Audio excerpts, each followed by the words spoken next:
તમને ખબર છે 7 બાર અને 8 ઉતારામાં શું તફાવત છે? માત્ર 1 મિનિટમાં હું તમને સરળ રીતે સમજાવી દઉં. 7 બાર ઉતારો જમીનનો સંપૂર્ણ રેકોર્ડ છે. આ દસ્તાવેજમાં એક ચોક્કસ જમીન વિશે વિગતવાર માહિતી હોય છે. તેમાં સામાન્ય રીતે જમીનનો સર્વે નંબર અથવા બ્લોક નંબર હોય છે. જમીનના માલિકનું નામ હોય છે.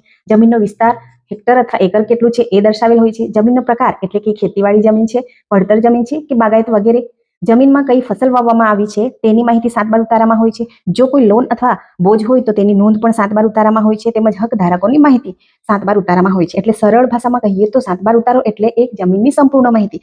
તો પછી પ્રશ્ન થાય કે પછી 8 ઉતારાનું શું કામ?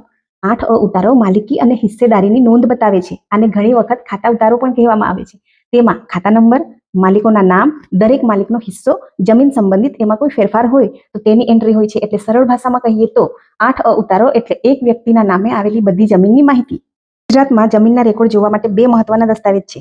7 બાર ઉતારો અને 8 ઉતારો. આ બંને દસ્તાવેજો તમે ગુજરાત સરકારના એનરોર પોર્ટલ પર જઈને ઓનલાઈન જોઈ શકો અને ડાઉનલોડ કરી શકો છો.